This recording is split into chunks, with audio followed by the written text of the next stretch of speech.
Hello बच्चों, उम्मीद है आप सभी बहुत अच्छी हेल्थ और स्पिरिट्स में होंगे। आपका जेई मेंस आने वाला है बहुत जल्दी और उसके स्ट्रैटेजी को लेकर मैं अब आपके सामने कुछ बहुत अच्छी चीज़ें डिस्क्लोज करने जा रहा हूं जो आपके लिए बहुत हेल्पफुल होगी। कैसे अब हमें इस बचे हुए दिनों को इफ़ेक्टिवली यूज़ करना है उसके बारे में मैं कुछ बात बताने जा रहा हूँ। तो आइए देखते हैं कि कैसे हमें अब अपना आने वाला जो महीना है या जो अभी 20-25 दिन बचे हैं, how to use the last month effectively. तो लेट्स सी दैट। तो सबसे पहले हम बात करेंगे एडवाइसेस टू फॉलो। तो क्या क्या एडवाइसेस हैं आपके लिए, जानना चाहते हैं? चलिए देखते हैं भाई एक एक करके। आप सभी लोग जानते हैं समय, टाइम सबसे बड़ा एसेट होता है दुनिया में। आप सब चीज़ पा सकते हैं लेकिन समय अगर एक बार खो गया, टाइम अगर एक बार लॉस हो गया तो आप उसे दोबारा गेन नहीं कर सकते। तो इसलिए जो अब आपके पास समय बचा है उसको कैसे यूज़ करना है उसके बारे में बात करने जा रहा हूं मैं अब। तो सबसे पहले आपको इस दौरान जो अब आने वाला समय है, जो ये लास्ट मंथ बचा है, ये टू बी आपको बहुत ज़्यादा पॉजिटिव माइंड सेट रखना है। जो भी आप अभी तक कर चुके हैं, जितना भी आपने कर लिया है तैयारी, उसके लिए पॉजिटिव रहिए। कुछ भी दिमाग में नेगेटिव मत आने दीजिए, क्योंकि जो आपने सीखा है अदरवाइज वो भी खराब हो जाएगा।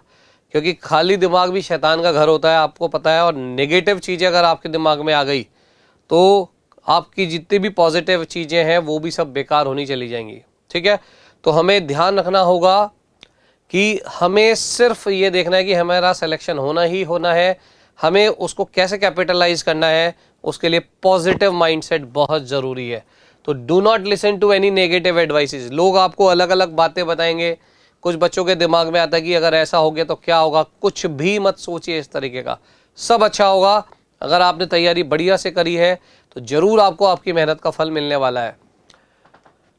उसके बाद सबसे पहले रिवीजन की क्या स्ट्रैटेजी है, आइए देखते हैं। तो do proper revision of the class notes and give all the mock test. सबसे पहले आप लोग अपना रिवाइज कर लें। जो भी अब आप कुछ भी नया टॉपिक लेने की ज़रूरत नहीं है, जो आपने कर रखा है सिर्फ उसको रिवाइज करें अच्छे से।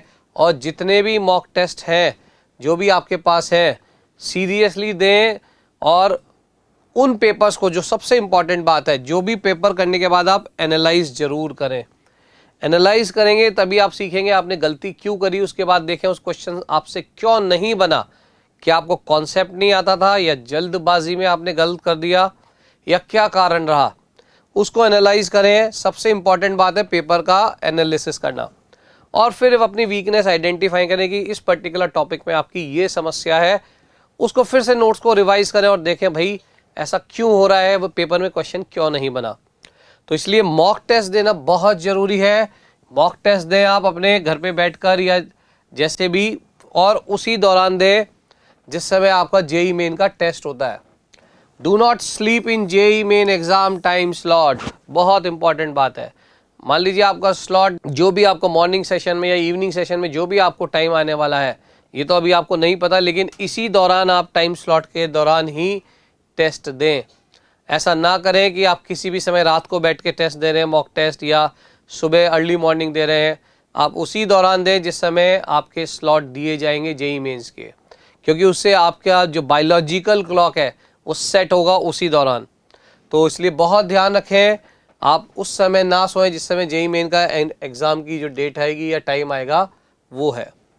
अब जेई मेन मैथमेटिक्स की मैं बात करने जा रहा हूँ, उसमें क्या क्या इंपॉर्टेंट टॉपिक्स हैं ताकि आप कम से कम 50% तो स्कोर कर पाए। वैसे तो ये कहा जाता है कि जेई मेन में अगर आपने 12 से 15 सवाल के बीच में कर भी लिए, अगर पेपर अच्छा है और फिजिक्स केमिस्ट्री आपकी अच्छी है और पेपर अगर टफ आ गया तब तो और भी कम। लेकिन इन जनरल अगर आप 12 से 15 सवाल कर लेते हैं, एक मोटा मोटा एवरेज है, तो आपकी बहुत बढ़िया परसेंटाइल आ जाती है। तो क्या है भैया जेई मेन के लिए, जो मैथमेटिक्स के लिए हमें टॉपिक्स हैं जिसमें हाई वेटेज और स्मार्ट स्ट्रैटेजी अगर हम लगाएं, क्योंकि इस तरह के क्वेश्चंस जनरली आते ही आते हैं जो मैं बताने जा रहा हूँ। कुछ टॉपिक्स ऐसे हैं जिनसे क्वेश्चंस आते ही आते हैं। वैसे तो सभी टॉपिक्स से कुछ ना कुछ आएगा, लेकिन कुछ आसान टॉपिक्स हैं जो अगर हम पढ़ लें, जिस पे हम अपनी पकड़ मजबूत कर लें, तो इनसे हम कई सारे अपना जो 50% मार्क्स से कम वो स्कोर कर सकते हैं। तो आइए देखते हैं, जानना चाहते हैं वो चैप्टर वाइज ब्रेकडाउन।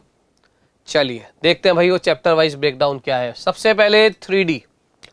3D पर जनरली 1 से 2 सवाल हमें मिल रहा है कंटिन्यूसली हर पेपर में, तो एक सवाल इससे जरूर आता है। जनरली जो टॉपिक्स हमें पढ़ने रहते हैं इसमें जिन पे सवाल आता है, एक तो equation of lines in different forms जो भी आप लोग पढ़ रखी है, इक्वेशन ऑफ लाइन से रिलेटेड सवाल जरूर आता है, या तो डिस्टेंस फार्मूला या skew lines, shortest distance between the lines, skew lines, ये इस तरह का क्वेश्चंस कई बार टकरा रहा है इस टॉपिक पे, बहुत बार टकरा रहा है।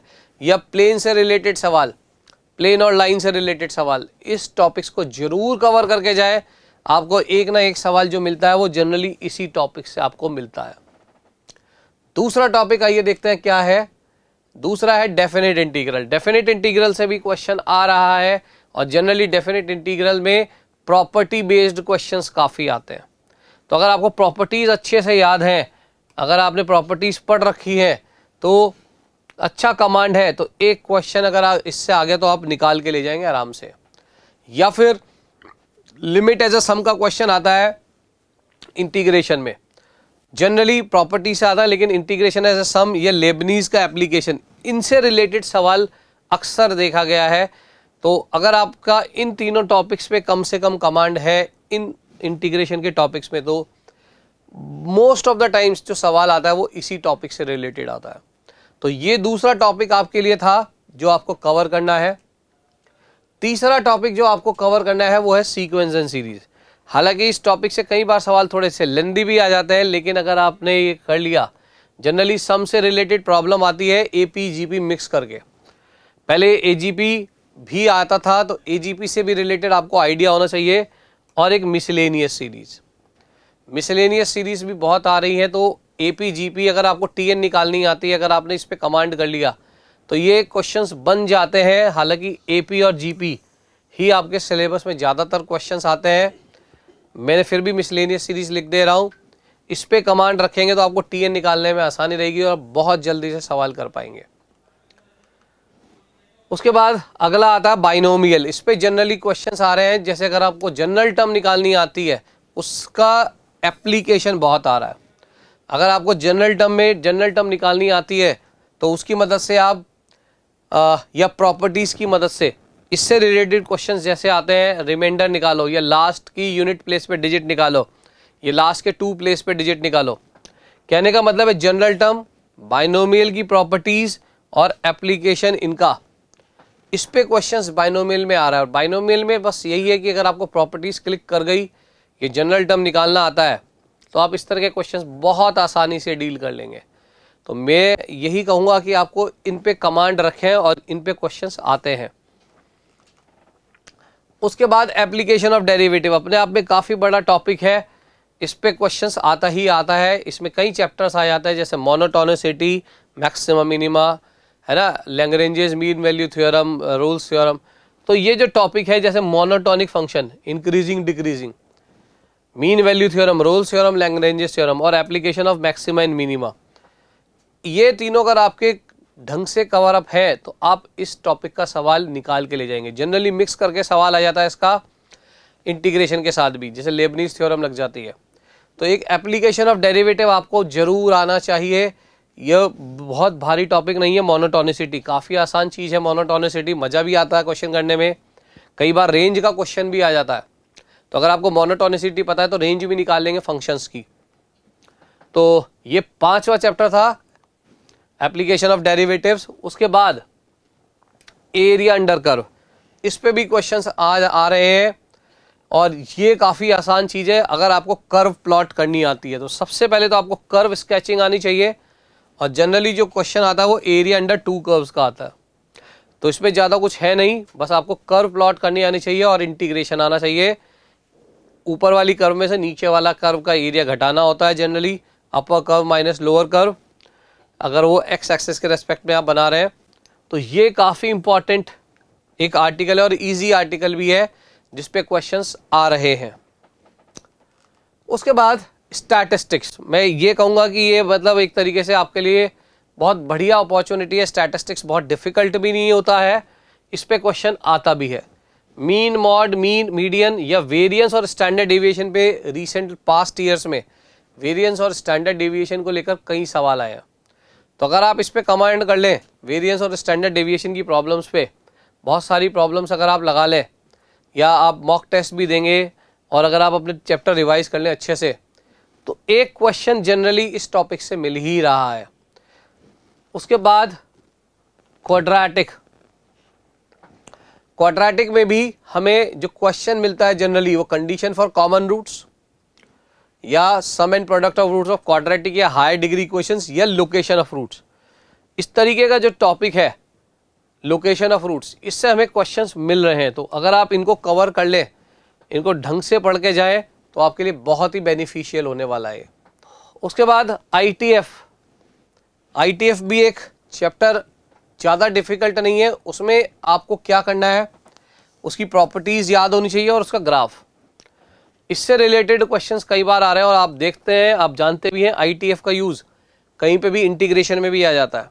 तो इसकी जो प्रॉपर्टीज़ हैं आपके लिए बहुत महत्वपूर्ण है, they are very important for you. तो अगर आप इनको याद रखें प्रॉपर्टीज़ को, और कैसे ग्राफ बनाते हैं हम, sine inverse sine x, cos inverse cos x और एक्सेट्रा एक्सेट्रा, तो अगर आप इन्हें ढंग से कर लेंगे तो आप देख सकते हैं मैंने 9 से 10 चैप्टर लिखे हैं सिर्फ अभी तक, और इसी में आपके लगभग 12-13 सवाल आ जाते हैं।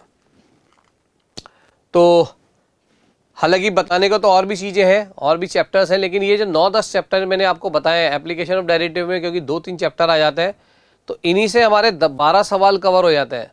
अगर आप कोऑर्डिनेट ज्योमेट्री कर सकें, कोऑर्डिनेट ज्योमेट्री में जैसे पैराबोला और सर्कल और स्ट्रेट लाइन, तो कम से कम 1 या 2 सवाल फंस जाते हैं यहाँ से भी। तो फाइनल स्ट्रैटेजी क्या रहने वाली है भाई हमारी, सबसे पहले आपको जो मैंने चैप्टर्स बताए इनको गो थ्रू हो, बहुत ध्यान से पढ़ें सबको, और इनके PYQs प्रैक्टिस करें पिछले 2-3 सालों के, 2023, 24, 25, इनके PYQs करें और आप देखेंगे कि आपको इस तरह के क्वेश्चंस मिलेंगे। और अगर आप ये सब कर चुके हैं या आप कर लेंगे और उसके बाद भी समय बचता है, तब आप एक्स्ट्रा टॉपिक कर सकते हैं, जैसे कि स्ट्रेट लाइन, सर्कल, पैराबोला जरूर कर लें, या डिटर्मिनेंट मैट्रिसेस पे भी एक सवाल आता है। वैसे तो बहुत सारी चीज़ें हैं बताने के लिए, बहुत सारे टॉपिक कर सकते हैं, लेकिन ये जो शॉर्ट वाले टॉपिक्स हैं जिनसे जनरली क्वेश्चन आता ही आता है, तो मैट्रिसेस जरूर कर लेना, स्ट्रेट लाइन, सर्कल, पैराबोला, इसी से आपके 15 क्वेश्चन के आसपास कवर अप हो जाएंगे। ठीक है, तो जो भी आप कर चुके हैं पहले, जो टॉपिक मैंने बताया वो कर लें, और फिर पिछले 2-3 साल के PYQs करें। फिर अगर समय बचा है तब आप दूसरे टॉपिक पर जाएं। मेरी बात समझ में आती है, क्योंकि ये बहुत इंपॉर्टेंट है आपके लिए कि अगर आपने मैथ्स में 12 से 15 सवाल कर लिए तो आपका सिलेक्शन बहुत अच्छे से, बहुत अच्छी रैंक के साथ हो जाएगा। और फाइनल जो मैं बात बता रहा हूँ कि ये जो 9 चैप्टर्स मैंने आपको बताए, इसमें लगभग 50% पेपर आपका कवर अप हो जाएगा, 12 से 13 क्वेश्चंस आ जाते हैं। ठीक है ना, इसमें एक आधा चैप्टर चाहो तो आप कोऑर्डिनेट जोड़ लेंगे तो पक्की बात है कि 50% पेपर तो कवर हो ही जाएगा। तो उम्मीद है आपको ये बात समझ में आई होगी जो मैंने अभी तक आपको बताई। तो होप आपके साथ सब अच्छा होगा। बी पॉजिटिव, अच्छे से पेपर दें और अच्छी परसेंटेज लेके आएँ। Best of luck.